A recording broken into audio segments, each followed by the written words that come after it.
Come and listen to my story about a man named Jed. A poor mountaineer barely kept his family fed. And then one day he was shooting at some food, and up through the ground come a bubbling crude. Oil, that is, black gold, Texas tea.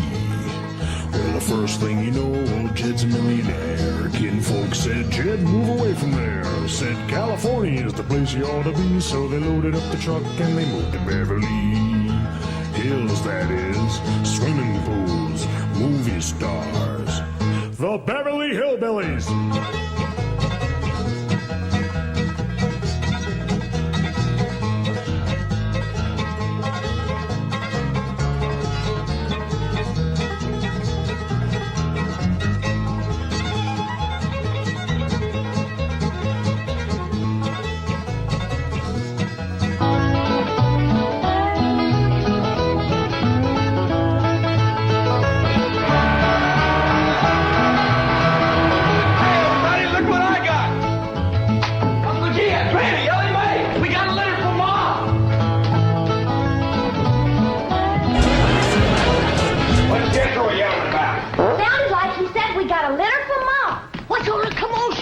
Ellie says, Jethro says Pearl sent us a litter. A litter of what? Did you hear what? No, but I bet you it's kittens. Kittens. Pearl's always trying to give away kittens. Well, there y'all are. Where's the kittens, Jethro? What kittens? Didn't your ma send us some kittens? Just a minute. Oh, just a letter. Jethro, how could you think that kittens would... Well, come on, sit down. Let's hear what Pearl's got to say.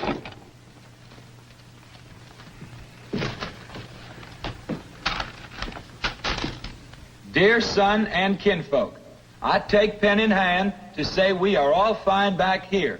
How are you all out there? Just fine, Pearl. That's right. Jethro, I hope you are making good marks in school out there. Ma thinks I'm going to school. Are you in the 5th grade like you would be here? Doggy, Jethro, I clean forgot about putting you in school. We're going to have to get you started today. Can I go too?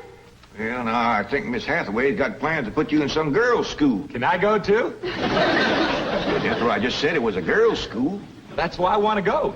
I like girls. I don't. Let's finish with the letter. After that, we'll take care of school. Your sister, Jethrine, had a narrow escape. A city dude tried to take advantage of her. What does that mean, Paul? Well, that's, well, Granny will explain that to you later. Tell us more about the city dude, Jethro. His name is Jasper Heath. Jasper Heath? That's a funny name. Oh, there's a dot in there. His name is Jasper. He wears patent leather shoes and spats on them. Don't sound too neat, does he? He seen your sister at the cabin when I went there to keep an eye on it for Cousin Jed. I know what Pearl went there to keep an eye on. Mr. Brewster. Well, now, Granny, Pearl's a widow woman. She got a right to look. I ain't knocking it. I got my eyes open myself. At first, I thought the city dude worked for Mr. Brewster, so I drove back out to the cabin to give him a piece of my mind. I could put a bug in that Mr. Brewster's ear. Look out for feathers. Feathers? The more Pearl has her eye on a man, the more feathers she sticks in her hat. That's right. 3 and 8 came in flowing 2,000 barrels a day. And it looks like the new strike's going to be even better. There's no doubt about it. This is one of the richest pools we've ever hit. Yep, everything from here is good news.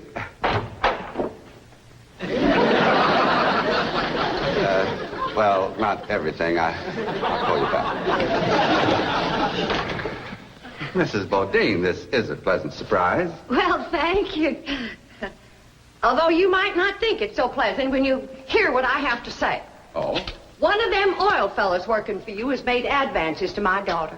Made advances? Well, what would you call being picked up and carried off by brute force? Well, I'd call that making advances. What's his name? Jasper Depew. Jasper Depew. I ain't seen him myself, but from what Jethrine tells me, he's a pretty slick article. Well... Oh, Mr. Brewster, You don't know how hard it is for two girls living alone like Jethrine and me. You see, my son Jethro's in California with Cousin Jed, leaving us no man to protect us. I'm a widow woman, you know. I guess wherever you have two unattached girls living alone, there's bound to be trouble. Especially when the girls are the kind that men call lookers. Did you say his name is Depew? Jasper Depew. Calls himself Jazzbo. Oh, Jethrine says he's a flashy dresser and a fancy talker and drives a sporty car. Regular big city dude. I guess Jethrine's kind of like me when it comes to tall, handsome city fellas. I'm just putty in their hands. Nope, no one by that name working for OK Oil. You mind if I look? Oh, well, no, go right ahead. I'm bound and determined to find the rascal that trifled with the affections of my sweet, innocent, helpless baby girl. Ma! Jeffrey, I thought I told you to stay in the buggy. I seen Jasper Depew coming. Here? Yes'm. Oh, well, thank goodness we got Mr. Brewster to protect us. Oh, there he is.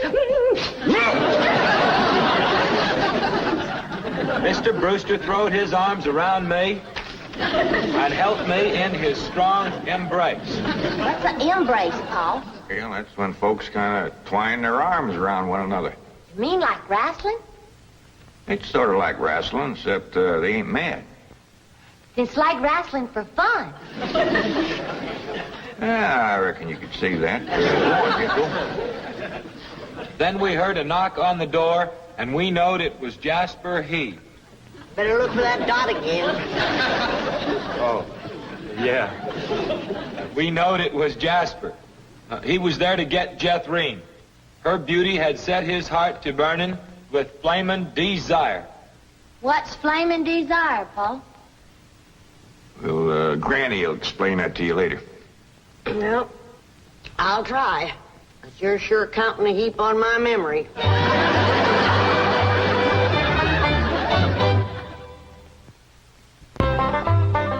Read on with your Mo's letter there, Jethro. Yeah, it's getting good. One city fella's got his arms around Aunt Pearl, and another's waiting at the door to grab Cousin Jethrine. My only thought was to save my daughter, so I tore loose from Mr. Brewster's embrace. I saw Jethrine heading for the door, so I quick throwed myself betwixt my child and danger. Sweet innocent Jethrine, not knowing better, let that rascal in. He went right to sweet-talking in a voice smoother than fresh churned butter. Hello again, you great, big, beautiful lump of sugar. I brought you something all the way from Eureka Springs. Genuine orchids growed in a hothouse. And this lovely young girl must be your sister. I'm her ma. No. Yeah. Well, for Jethrine's beautiful mother, a little gift of genuine French imported perfume all the way from Paris, France. Oh, well, you had an order. Oh, my goodness. Genuine Paris, France perfume. Look at that French writing on there. That says, "Ah, d'amour." That means, oh, love. Ain't he a sport, Ma? And for Jethrine's handsome father, a genuine cigarette case. Silver. Thank you, but I am not Jethrine's father. No, Mr. Brewster ain't my husband. He's just a friend. Well, any friend of Jethrine's beautiful mother is a friend of mine. This is from old Mexico and hammered out of solid silver by the Aztecs Indians hundreds of years ago. Well, that brings up an interesting question. Why would the Aztecs make cigarette cases when they had no cigarettes? That is an interesting question. I'll have to ask some of my Aztecs friends about that. Hey, Doc. Remember Ain't She Sweet? Well, I've read... Hey, what happened to your orchid? Nothing. I ate 'em already. You mean you ate all them expensive orchids? Mo, you should have spoke for one. It wasn't very filling. Ain't she sweet, from her head down to her feet, and that's a long way. But I ask you very confidentially, ain't that baby sweet? Ain't she large? But she gives me such a charge. I ask you very confidentially, ain't that baby large? She stretches out in all directions. I'm in a shout. Lord, that's perfection. Are you with me? Ain't she keen? Well, that's the most I've ever seen. And I'm here to tell you I'm her ding-dong daddy, and she's my queen. And she is king size, my Jethrine. Lots of mama, my Jethrine. She carries me away.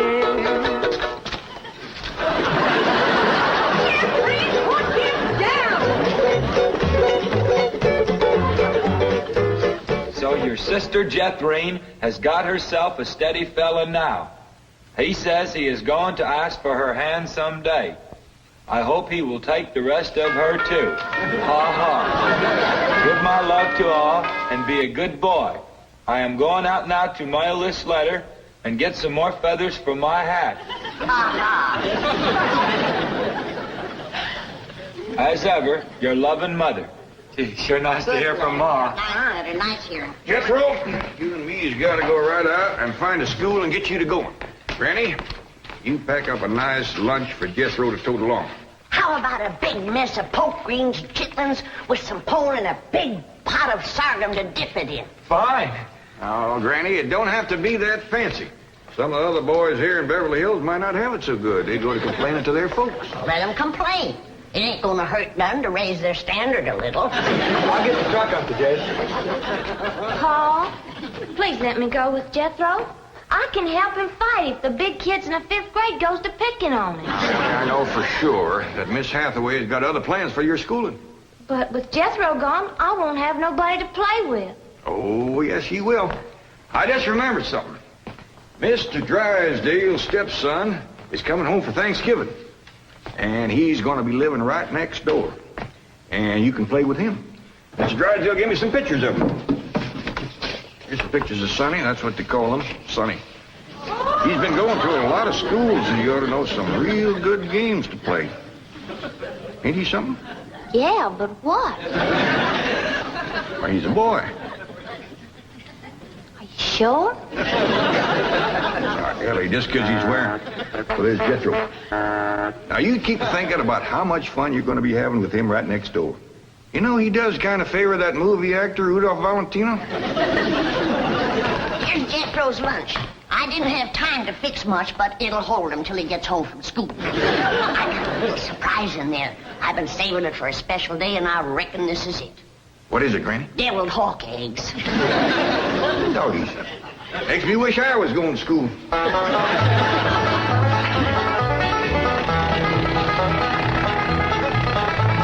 School, all right. Millicent, Schuyler, and Potts. I reckon them 3 is the teachers. 3 teachers. Must be awful big school. All right. Well, let's go in there and get you started.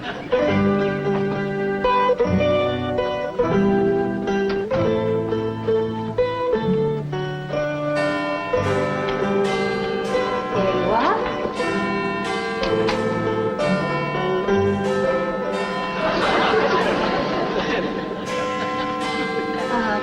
May I help you? Well, reckon maybe you can. Diana, someone has parked a most disreputable-looking vehicle outside my window. Perhaps it was these gentlemen. Oh?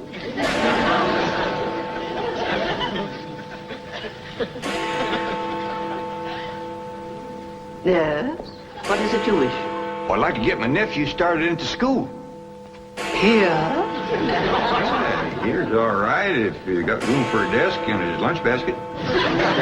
My dear man, this is a most exclusive private school. The tuition is quite expensive. Well beyond your means, I'm sure.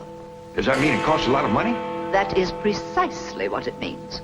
Well, I can pay you if it ain't over 25 million. 25 million? Yes, ma'am, that's all I got. Dollars? Yes, ma'am. In cash. Yes, ma'am. This is obviously a practical joke perpetrated by one of my envious competitors. What is your name? Jed Clampett, ma'am, and this here's... And you expect me to believe that you have $25 million? Well, no, not on me, ma'am, but my neighbor, Mr. Drysdale, he's keeping it in his bank for me.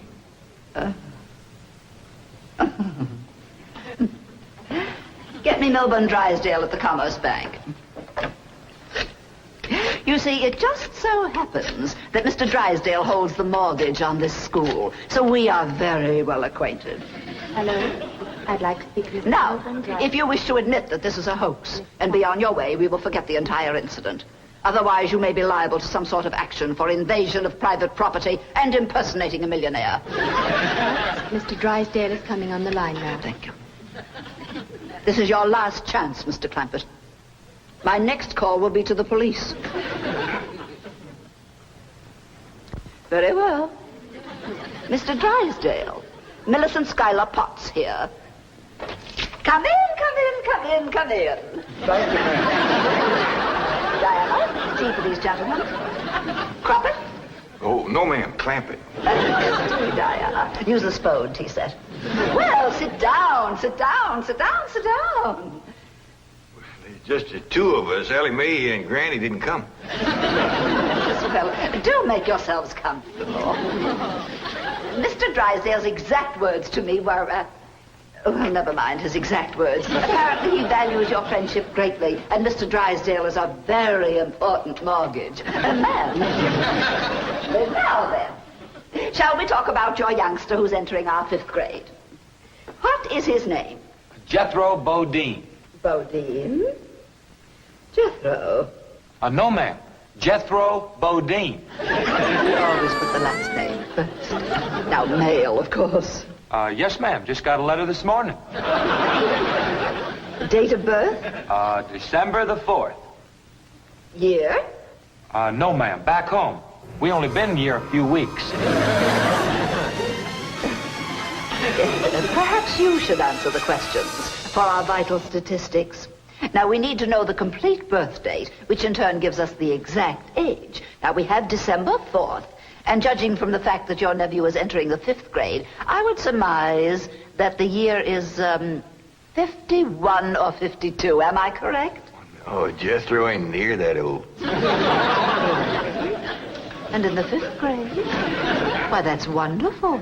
Well, perhaps we have a budding genius on our hands. Archie! I'll pour. Oh, Diana, I'd like you to bring me one of our boys' uniforms to show these gentlemen. A 5th grade size. No, on second thought, you'd better make it 3rd grade. He's younger than average. We require that all of our students wear identical uniforms. It makes for less friction that way.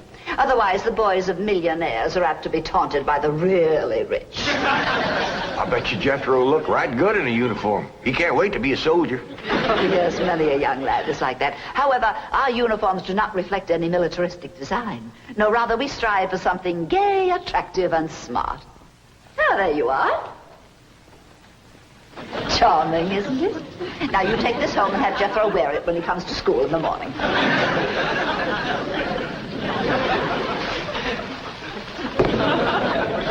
Wear this?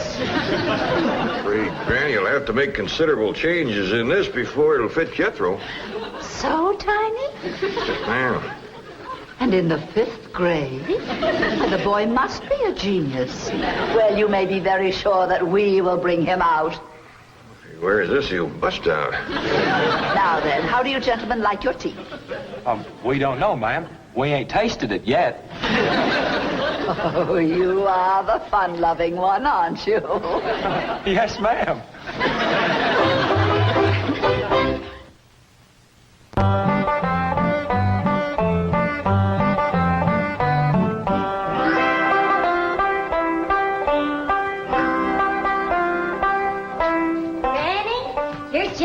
School clothes. You want me to help let them out? Oh, well, thank you, Ellie, but let's see what has to be done. Maybe they fit him already. That's supposed to be a hat? I reckon so. What's that? Well, Jethro said it stands for pots. Potts? That's the school he's going to. Pot school. Hell, he'll be learning a good trade. If there's something folks always needs, it's pots. Jethro can make you some dandy new ones once he catches on to it. Who in the Sam Hill is supposed to wear that? Well, Jethro, I reckon. Jethro couldn't have wore that at 3. Paul said it would take some letting out. Letting out? There ain't enough seams in the whole world to let that out. How's it going, Granny? Are you getting my uniform already? Jethro Bodine? No, I'm Granny. Over to school, it's Bodine Jethro. Ellie Mae, leave the room. You got no shame running around here in your underpants? Granny, these ain't underpants, they swimming trunks. You wrap that towel around you before I cut a switch. But Granny, Miss Hathaway says... I don't care who says what. I'll be glad when your ma gets out here to take you in hand and to make you some school clothes. These things ain't never gonna fit. But Granny, I gotta have these in the morning. It's a rule. All us kids over there's gotta wear these. And that coat, too. Yeah. I sure wish your ma was here with her sewing machine. Pearl's a whiz at making clothes. Now that you're going to be keeping company with Jazzbo Depew, you're going to need some nice clothes. I like the little fella, Ma. I'm glad, Jeffrey. But you got to stop picking him up all the time. He ain't heavy. That ain't the point. It don't look fitting for a girl to run around carrying a fella. All right. I won't pick him up anymore. Till we get married. Why would you pick him up then? To carry him over the threshold. You ain't supposed to carry him. He's supposed to carry... No, that's ridiculous. I declare, I don't know how I'm going to keep you in clothes the way you're shooting up.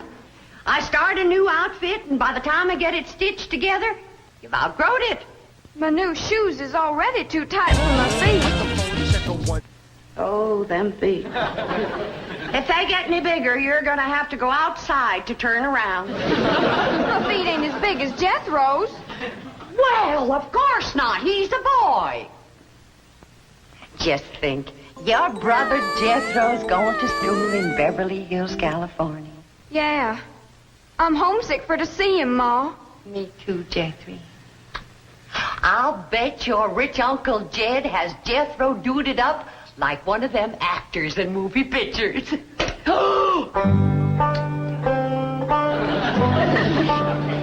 I can't understand these Beverly Hills schools. Wearing that uniform ain't gonna make you no smarter.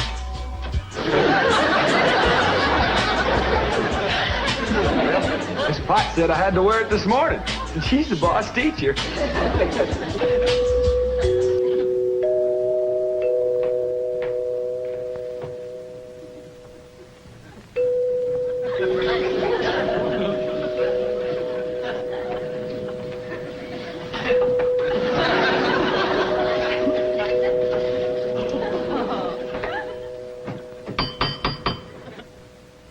Dang, if Jethro ain't right. Every time that music plays, somebody comes to the door. Good morning. Surprise. Surprise. Yeah, good morning, Miss Potts. I decided to come by and drive our diminutive genius to school myself. What? Your nephew, Jethro. Oh, yes, ma'am. Jethro! Come on down here. You got to ride to school. Well, that's mighty nice of you, ma'am. Oh, tut. I'm going to give the boy my personal special attention. I feel that when one... Well, howdy there, Miss Potts. You come to take me to school? You betcha she is. Now, I want you to be a good boy and make good marks so your ma will be proud of you. This is your nephew? Ma'am, you met him yesterday, remember? Of course, he does look a mite different in his uniform. Granny had a time getting it to fit, but she done it. You are in the 5th grade? Oh, yes, ma'am. Just finished 3 years in the 4th. But I can't. It's impossible. Oh, that ain't nothing. He got through the 1st grade in only 2 years. Under no circumstances can I allow this. Well, say, here comes Mr. Drysdale. I reckon he's coming to see Jethro off to school. Come along, Jethro. Hippity hop. This is the way we go to school. This is is the way we go to school. Here's Jethro's lunch. Oh, Jethro! You forgot your lunch. Jethro, you share your grits and fat back with Miss Potts today.